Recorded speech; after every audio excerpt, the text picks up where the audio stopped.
მოგესალმებით, ჩემო კარგებო. აბა როგორ ხართ? ხო ხართ ყველა კარგად? მოკლედ. დაგპირდით, რომ წავიდოდი ექიმთან და გამოვიყურებდი ჩემს ამბებს. ხო და წავედი კიდეც და მოკლედ რა და როგორ ეხლა მოგიყვებით ყველაფერს. კიდე იმიტომ გადავწყვიტე დღეს წასვლა უკვე კი დიდი ხანი მინდოდა წასვლა, მაგრამ დღეს იმიტომ გადავწყვიტე, რომ გუშინ ღამე, თითქმის მთელი ღამე მტკიოდა აი აქ გულმკერდის არეში შიგნიდან მტკიოდა, ესე მაწვებოდა ძალიან, რა ვიცი, როგორ ავხწერო, ძალიან მაწვებოდა ზემოდან ესე და მოკლედ ლამის მთელი ღამე პოზას ვერ ვნახულობდი, იქ ტრიალებდი, ბოლოს როგორც იქნა აი ესე რომ ჩამოვჯექი და თავი რომ დავხარე, თითქოს აი ესე მეკომფორტულა და უკვე ვეღარ ჩამეძინა, იმიტომ რომ გამიტყდა ძილი, ვეღარ დავიძინე და ვიფიქრე რომ აი როცა დამეძინება თქო და ჩამეძინა, თითქმის უკვე 5 საათი იყო და მეც გავუწვალდი მთელი ღამე და ირაკლიც მოკლედ. ამის შემდეგ უკვე ვიფიქრე რომ უკვე უნდა წავიდე ექიმთან, იმიტომ რომ რამდენი ხანი შეიძლება ესე მდგომარეობაში ყოფნა, რომ არ იცი რა ხდება და რა გაწვალებს და რა გაწუხებს. მოკლედ მივედი დღეს თერაპევტთან, რომ დანიშნულება მომწეს, ყველაფერი აუღწევი, რა და როგორ რა მაწუხებს წინა სამართყოფოში ექიმებმა, რა მითხრეს კარდიოლოგებმა. და ერთადერთი მითხრა, რომ აი შენ რასაც ამიღწერო, აი ეს გულმკერდის არეში ტკივილებიო, ეგ შეიძლება იყოსო საყლაპავის თიაქარიო. თუმცა მე რაღაცა დავეჭვდი და ვიფიქრე რა შუაშია საყლაპავის თიაქარი. მეთქი გულზმარვა არასოდეს არ მაწუხებდა თან და მაგრამ ვიფიქრე ექიმია თქო და უფრო ეცოდინება მეთქი და მოდი დავუჯერებ მეთქი და ნუ გავიკეთე რა თქმა უნდა, რენტგენი, ბარიუმი გადავყლაპე. დამალევინა და სასწაულის საზღვრობა კი არის, მინდა გითხრათ, რაღაცა მე მაპატიეთ, მაგრამ რაღაცა ტალახისებრ მასა არის რაღაცა და ძალიან ესეთი უსიამოვნო პროცედურა არის რა. ძალიან არასასიამოვნო დასალებია. გავიკეთე ეგრევე, მე 10 წუთის მერე 1 საათის შემდეგ. და ასევე ავიღე სისხლის ანალიზები, ავიღე საერთო გაზები და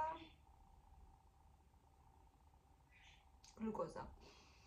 ხო. სადაც სისხლში ყველაფერი ნორმალურად იყო, ერთადერთი იყო ჰემოგლობინი სულ დაბალ ზღვარზე, სულ ქვედა ზღვარზე იყო ჰემოგლობინი და მაგრამ იმაზეც არაფერი არ გამომიწერა, რა ვიცი. მითხრეს უბრალოდ ძროხის ხორცის ჭამე უფრო მეტიო. არ გიყვარსო და არა მეთქი ხორცი, ისე ზოგადად ნაკლებად მიყვარს თქო და უფრო მეტი უნდა ჭამო მითხრა. რენტგენის პასუხებიც მოვიდა ამასობაში და აღმოჩნდა, რომ პატარა რაღაცა უმნიშვნელო თიაქარი მაქვს. ძალიან პატარა, ძალიან უმნიშვნელო. მაგრამ მაინც რა ვიცი და მივედი ამ პასუხებით სისხლით და ამ რენტგენით ისე უკან თერაპევტთან მივედი. სხვათაშორის მანამდე სანამ წავიდოდი ამ რენტგენზე თერაპევტსაც უთხარი მეთქი იქიდან კლინიკიდან რომ გამომწერეს მეთქი მერვე სამართყოფოდან. მაშინ მეთქი რომ გულის ამბები რომ გამოირიცხა თქო, ერთმა კარდიოლოგმაც და მეორე ცვლაზე რომ მოვიდა მეორე კარდიოლოგმაც იგივე ანალიზის პასუხები რომ ნახა მეთქი, ორივე მითხრა მეთქი რომ თითქმის დარწმუნებულები ვართო რომ ოსტეოქონდროზის გაქვსო და მაგის ნიშნებიაო. ხო და მე უკვე ეს ყველაფერი რო ვთხარი, აი ახლა ამ თერაპევტს ახლა რომ მივედი. თითქმის რეაქცია არ მოახდინა ამ ოსტეოქონდროზე. არა, ეგ არ იქნება, დარწმუნებული ვარ, რომ რაღაცა ეგ არ იქნება, ეს ხელი ჩაიქნია და მაგრამ ეგეც რო გამოირიცხა, ხა თიაქარიც საყლაპავის თიაქარიც რო გამოირიცხა. უკვე ანუ თვითონაც ვეღარ გაიგო და არ იცოდა რა იყო. მაინც მეთქი ხო არ გონიათ მეთქი ოსტეოქონდროზი როა მეთქი და როგორ შეიძლება გამოვიკვლიო მეთქი და მაშინო კისრის ტკივილებიც უნდა გქონდესო კისრის არეში მეთქი მაქვს ზუსტადაც კისრის ტკივილებიც მაქვს თქო ხშირად თქო მაწუხებს ესე თითქოს და გაქვავებული მაქვს მეთქი ეს კისრის აი ეს დაჭიმულება მაქვს მეთქი რა ვიციო, მაშინო შეიძლება იყოსო და რა უნდა გავაკეთო მეთქი და MRT უნდა გადაიღო. საკმაოდ ძვირიანი პროცედურა არის ეს MRT და ვფიქრობ ეხა ჯერ გავაკეთო თუ არ გავიკეთო. არ ვიცი. მოვიფიქრებ. და კიდე რა ვკითხე მეთქი ეს ხელები და ფეხები, ხანდახან ფეხების გაბუჟება, მაგრამ უფრო ხშირად ხელი რომ მიბუჟდება მეთქი. აი თითქოს აი აქაც მომიჭერს მეთქი ძალიან, აი აქაც ეხლაც ვგრძნობ, რომ აი აქაც ცოტა მიჭერს. რომ მომიჭერს მეთქი, მერე ხან მიბუჟდება მეთქი. ეგო ნერვოზიაო, ეგო ნერვოზულიაო. პანიკური ნერვოზული, რა ვიცი, უფრო ნერვოზული მგონიაო. ეგო ეგ არაფერი არ არისო ისეთიო, ანუ მაშინ კარდიოლოგმა გამომიწერა ვამელანი და მაგას თუ სვაო, ეგო გეყოფაო. ვუთხარი ვსვავ მეთქი და გეყოფაო ეგო, მე მგონი მეტი არაფერი არ არის საჭირო. ერთადერთი ახლა ქეთინა მეუბნება. ხომ არ წავიდეთ მაინც ნერვოპათოლოგთანო. მეთქი ეგ რაღაც მიზავს თქო, ვფიქრობ. მაგრამ რა ვიცი, ვითომ რას მიზავს ეგ ნერვოპათოლოგი? მირჩევს რამეს თუ ნერვოზულია იქნება დამენიშნოს რაღაცეები. შარშან რო ვიყავი ჩიყვის გამოკვლევაზე. ოდნავ მქონდა რაღაცა დარღვევა და მაშინ გამომიწერა რაღაცა ჩიყვის. და სხვათა შორის ვფიქრობ, ეხლა ჩიხვისიც ხო არ გამოვიკვლიო ისევ. შეიძლება ჩიხვიც მაძლევს რაღაცა ესეთ საერთო სისუსტეს დაუშვათ. იმის გარდა რომ აი გულის გულმკერდის არეში ტკივილები მაქვს და ესეთი თითქოს ვიღაცა მაწვება ისე თითქოს აი ესე გჭყლიტავენო, აი ესეთი შეგრძნება მაქვს, აი ესე თითქოს მჭყლიტავს ვიღაცა ზემოდან თითქოს მაწვება.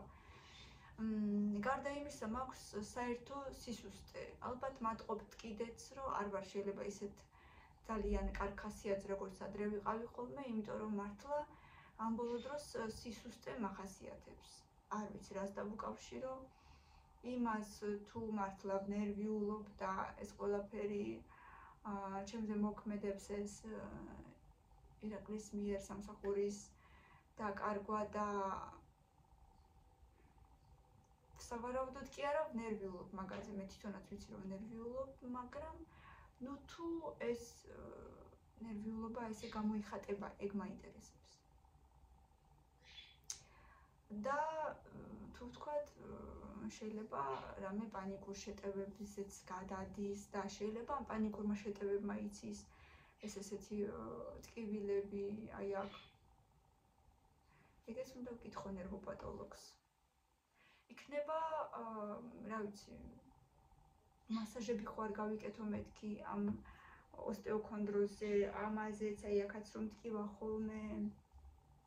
იქნება მირჩევდი თუ იმეს ან რამეს რა უნდა გავაკეთო, როგორ უნდა მოვიმოქმედო ამ დროს, იმიტომ რომ ფაქტიურად ისევ ვერაფერი ვერ გამომიკვლიეს და ვერაფერი ვერ დამიდასტურეს. მაშინ ვიყავი ექიმთან კლინიკაში და ლამის 1400 ლარი გადავიხადე და კი მითხეს რომ გულის არეში არაფერი, მაგრამ ისევ ზოგადად საიდან მოდის ეს ტკივილი და რა მაინც ვერაფერი ვერ დამიდასტურეს.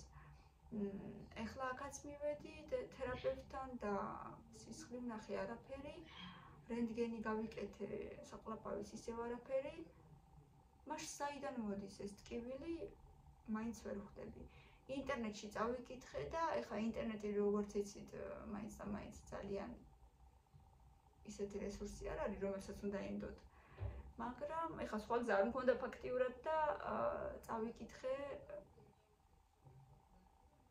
და მითხრა ინტერნეტმა მიპასუხა, რომ შეიძლება იყოს ოსტეოქონდროზის ნიშნებიო წერია.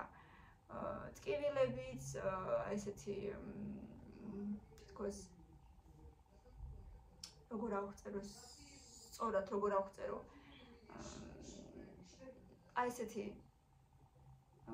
ზემოდან თითქოს ვიღაცა მაჭერსო ესეთი ტკივილები, როგორ ავწერო, არ ვიცი. მოკლედ ჩემო ძვირფასებო, აი ესეთია, ჯერჯერობით გავიგე, რომ ვერაფერი ვერ გავიგე, რუსებს აქვს ეგეთი ნათქვამი, ვიცი რომ знаю, что ничего не знаю, понятно, что ничего не понятно. მოკლედ და აი ესე რა ვიცი, ჯერჯერობით ესე ვარ. ალბათ ეხლა ჯერ წავალ ნერვოპათოლოგთან და მერე ისევ წავალ ჩიყვის ექიმთან. იმასაც აუხსენ, ამასაც აუხსენ, იქნება რომელიმე ან რამე დამამშვიდებელი გამომიწეროს, ან იქნება ისევ ჩიყვზე რამე პრობლემა. მაშინ რო გამომიწერა, მაშინაც მქონდა რაღაცა ტკივილები გულმკერდის არეში. გამომიწერა მაშინ რაღაცეები ჩიყვის ენდოკრინოლოგმა. და სხვათა შორის ცოტა ხანი შემიჩნდა ეს ტკივილები. ალბათ რაღაცა ბალანსი მოხდა. მოკლედ არ ვიცი. მაშინ მაგის გამო დამიწყდა ეს ტკივილები თუ საერთოდ ზოგადად გადაიარა, მაგრამ აი მინდა გითხრათ, რომ სადღაც ეს პერიოდი იყო შარშანაც, ზოგადად ეს ესეთი ძალიან ნაცრისფერი ზამთარი ძალიან ჩემზე მოქმედებს. იმიტომ რომ რაღაცა დეპრესიაში მაგდებს. არა თოვლი, სულ ესეთი ცუდი ამინდები, მაგრამ ამ შეხოთა შორის კიდე არა უშავდა, კიდე ცოტა მზე მაინც იყო ხოლმე. შარშან არ იყო, სულ წვიმები იყო, მე მახსოვს. მოკლედ. ეს ისე. არ ვიცით ისე ვერაფერი ზოგადად. იქნება რამეს მირჩევდით, რა ვიცი, აბა, მაშინაც ბევრი რაღაცები მომწერეთ და ბევრი თქვენი სიტყვები გავითვალისწინე. და იქნება ხაც რამე მითხრათ, რა ვიცი.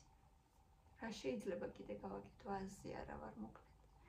ის ოსტეოქონდროზიც რო უთხარია, დაჟინებით რო უთხარი, იქნება და მაინც ეგარი. იქნება და მაინც ეგარი, დაჟინებით რო უთხარი. მარტო მაშინ მითხრა, კაიო, თუ გინდაო, წადი და MRT გაიგეთე. თუ მაინც გონია რომ ეგ არისო. ნუ მოკლედ არ ვიცი. უკვე მართლა აღარ ვიცი. უბრალოდ მართლა მაინტერესებს საიდან მოდის ეს ტკივილები. ეგ ერთი მაინც მახარებს რომ გული არ არის თორე დანარჩენი არ ვიცი. მოკლედ მომწერეთ კომენტარებში რამე რა ვიცი რამე. ან გამამხნევეთ, ან რაღაცა მირჩიეთ. მოკლედ აი ესეთი ამბები ჯერჯერობით შემოძვირფასებო. კიდე რო წავალ, რა თქმა უნდა, გაგაგებინებთ შემდეგაც რას მეტყვიან და როგორ იქნება ჩემი ამბები. დროებით გემშვიდობებით. მადლობა რომ მიყურებთ. კარგად.